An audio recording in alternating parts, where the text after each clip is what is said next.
Olá, meu nome é Dimitri Marbucci. Eu estou cursando a disciplina de Eletrônica Industrial com o professor Dr. Flávio Serrão Gonçalves na Unesp do Campus Sorocaba. Bom, vamos lá. Ele propôs 3 exercícios para a gente, que servem como forma de recuperação continuada. No primeiro exercício, ele define esse retificador monofásico controlado a tiristor SR, sendo alimentado por uma carga puramente resistiva, no caso R, com ângulo de disparo alfa de 5π/12 e com a forma de onda sendo descrita, a forma de onda de entrada, né, sendo descrita por raiz de 2 vezes 0 seno de ômega t. Bom, logo de cara, quando a gente vê esse exercício, a primeira coisa que a gente pode dizer é que o beta ele vai ser igual a 180, tendo em vista que a carga é puramente resistiva. A gente pode fazer uma segunda prova disso, utilizando o ábaco de Puchovsky. Então, por exemplo, o nosso A ele vai ser igual a 0, o nosso φ ele vai ser igual a 0 e o nosso cosseno de φ vai ser igual a 1. A gente pode pegar também o alfa 1, né, sendo o alfa mais 0, tendo em vista que ele é monofásico. Se a gente joga esses valores no nosso ábaco, a gente vai obter de novo o mesmo resultado que a gente já tinha tido, confirmando nossa afirmação. Agora, para a questão 1, a gente pode pegar as definições, ele pede para que a gente pegue as definições, como está sendo mostrado aqui, para que a gente pudesse calcular os valores tanto da tensão média na carga, quanto a corrente média no tiristor 1 e a corrente eficaz no tiristor 1.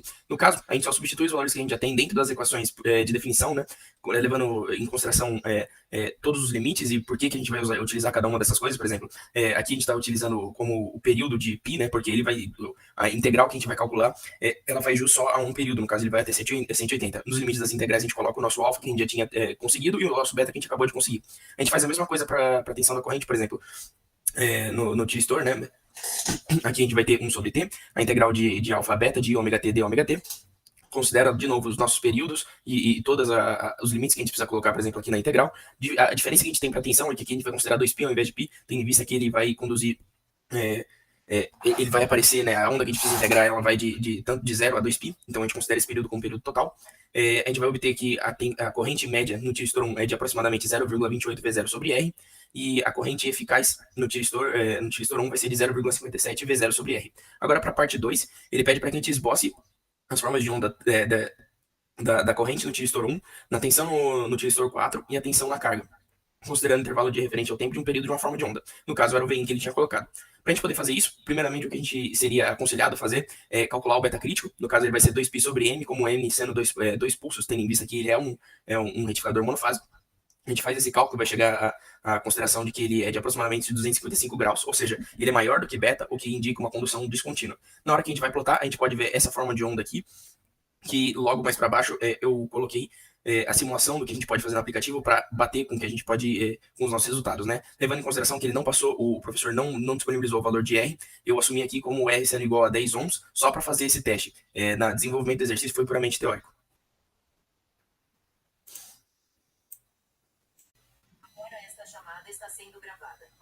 Agora, para a gente ir para o item 2 do primeiro exercício, ele pede para que a gente plote, esboce as formas de onda, tanto na corrente no tiristor 1, quanto a tensão no tiristor 4, quanto a tensão na carga.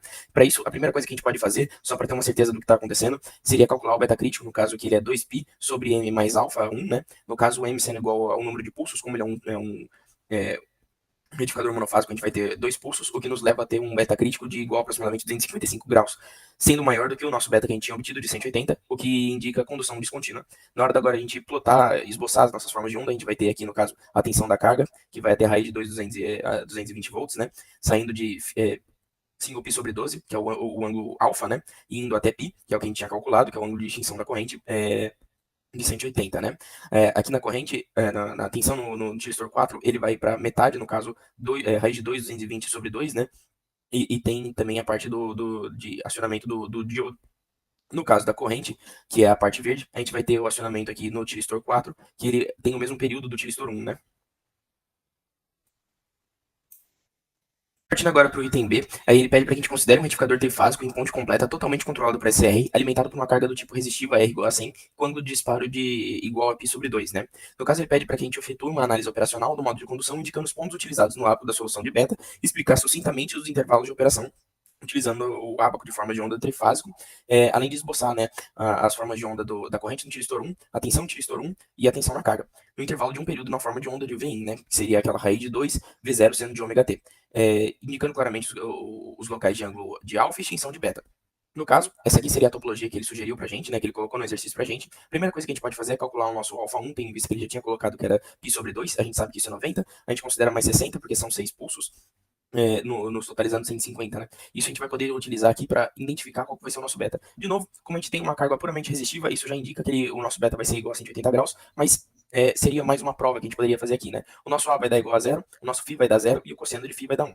De novo, a gente joga no ábaco de Puchovsky aqui e a gente vai chegar no que a gente já tinha esperado, que era o beta de 180 graus. Portanto, sendo o beta de 180 graus, a gente pode começar a definir os pontos que a gente vai utilizar para plotar o nosso gráfico. A gente faz toda essas contas que a gente precisa para se adequar, né, ao ábaco que a gente tem. No caso, a gente considera mais 30 e menos 30 aqui para considerar a fase do ábaco. Então, por exemplo, a gente sai de 90 e vai para 30 para considerar 120, 180 menos 30 para considerar 150, e aí quando a gente vai assumir o alfa 2 e o beta 2, a gente já pode começar a considerar, no caso, os 60 graus, porque eles são de 6 pulsos, né? Calculando agora o nosso beta crítico, a gente vai ter que ele vai ser 2π sobre m mais φ1, que era, perdão, 2π sobre m mais alfa1, que é o que a gente tinha visto no último exercício também. Só que agora o nosso m vai ser de 6 pulsos, considerando que a gente vai ter um modificador agora de 6 pulsos, né?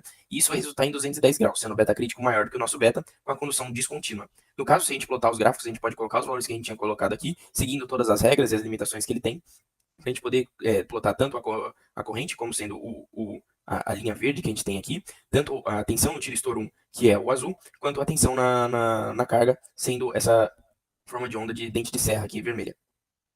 Bom, para efeito de validação, igual que a gente fez no último exercício, eu joguei isso na simulação para que a gente pudesse bater os resultados e ter certeza do que a gente está fazendo é certo. E o simulador entregou o exato mesmo resultado.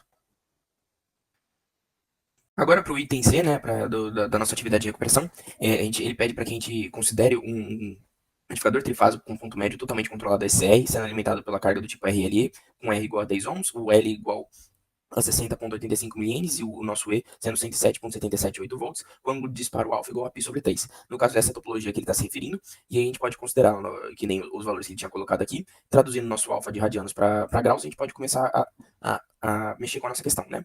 No caso do C1, a gente vai ter que mexer com o ábaco de Puchovsky de novo, para a gente poder descobrir o ângulo beta. Nesse caso aqui, o nosso A, se a gente seguir a nossa equação, ele vai dar 0,35, o nosso φ ele vai dar 66,44, que é igual a aproximadamente 1,159 radianos, e o nosso cosseno de φ 0,4. Para o alfa de 1, aqui a gente vai colocar o alfa mais 30, no caso, porque a gente tem um retificador agora com 3 pontos, diferentemente do que aconteceu, por exemplo, no exercício 2, seria aqui 60, né? Então a gente vai chegar com alfa 1 de 90. Aplicando isso agora no ábaco, a gente vai chegar aqui que a conclusão de que o nosso ábaco ele não possui um A igual a 0,35, né? Então o que a gente precisa fazer é uma aproximação. Por isso que aqui a gente tem 3 linhas, né? Uma definida para o A igual a 0,2, o A igual a 0,4, e aqui o que seria o equivalente a uma média, né? Dando 205 graus aproximadamente.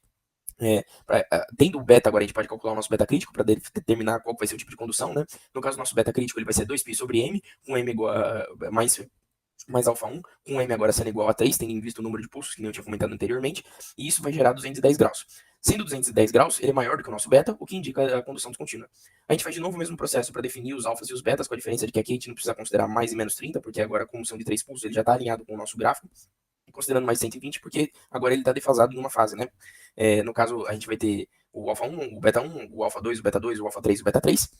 Se a gente jogar isso no nosso gráfico, a gente vai chegar nessa conclusão aqui, e dá para perceber, por exemplo, que a influência da nossa tensão na carga é que ele nem sempre vai seguir a tensão de fase aqui, ele tem uma certa defasagem com o que está mostrando no nosso ábaco, né? Aqui, no caso, em vermelho, a gente tem a nossa tensão na carga, em azul a gente tem a tensão no tiristor 1, e em verde a corrente no tiristor 1. E agora, indo para o item 2, ele pede para que a gente utilize a definição de valor médio e determine o valor da corrente média que foi pelo tiristor. No caso, se a gente aplicar aquela definição que a gente tinha colocado, de 1 sobre t, com a integral de alfa até beta, de i ômega t de ômega t, a gente vai poder substituir os nossos valores aqui, considerando os dois períodos, tendo em vista que a corrente, ela de fato opera aqui nos dois períodos.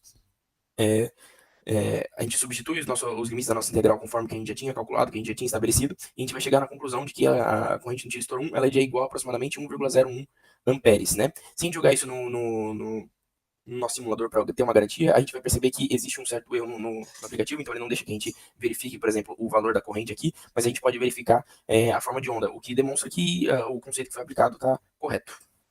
É isso. Muito obrigado. Até mais.